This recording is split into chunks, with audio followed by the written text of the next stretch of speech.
Yeah. This so reminded me of the stuff that we looked at in Hagin's I Believe in Visions.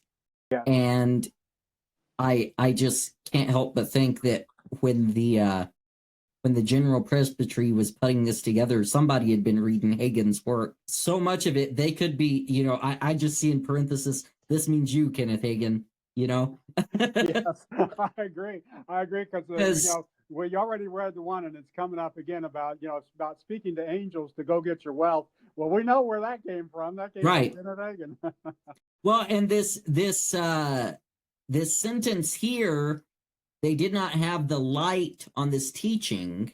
Mm-hmm. This is what Kenneth Hagin claimed, that these were new revelations given to him from Jesus himself. Mm-hmm. And he actually must have gotten spiritual amnesia or whatever, because this happened 3 or 4 times throughout the book in different times. Yeah.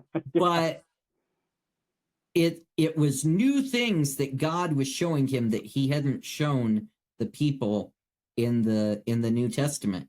And guys, if anybody, if me, or as Paul says, if me or even an angel brings to you, a different gospel, something that's different from what has already been established, let him be cursed, because it's not from God, it's from the devil.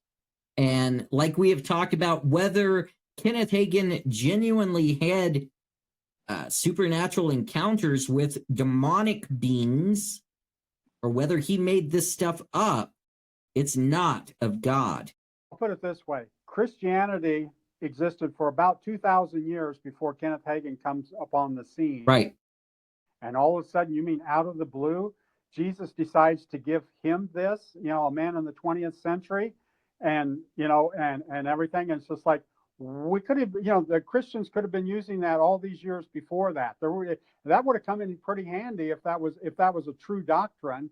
And why didn't, and especially like you had Paul and Peter and all the rest of them, but none of them saw it. But it took Kenneth Hagin, a guy from McKinney, Texas, and then Jesus said, okay, now I'm going to reveal that to everybody. It's like, wait a minute, no, again, it smacks of Joseph Smith suddenly finding the golden plates, is what it yes. seems like. I've got this new revelation, That's exactly what I was going to say, is how is it that the church could realize when Joseph Smith, had his new revelation, and when Charles Taze Russell had his new revelation, and all these other guys had their new revelations, and yet we've fallen for this. I don't understand it.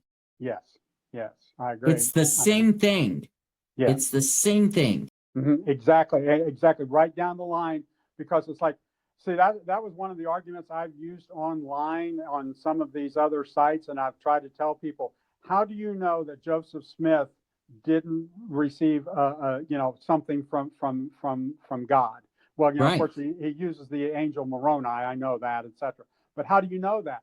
The only way that you really know it is by comparing what he said to the Word of God. And when you compare it, you know that this man is telling, he's way out in left field. He may have actually seen, like we say, and the same thing with Hagin, may have actually seen a spirit being of some sort. I can't say that he did or he didn't, but whatever he got, whether he made it up or whatever, it's not what the Bible teaches, and he didn't get it from Jesus himself. He did not get it from God the Father, or God the Son, or God the Holy Spirit. He didn't get it because we've got God's more sure word of prophecy, which is the written word of God, period.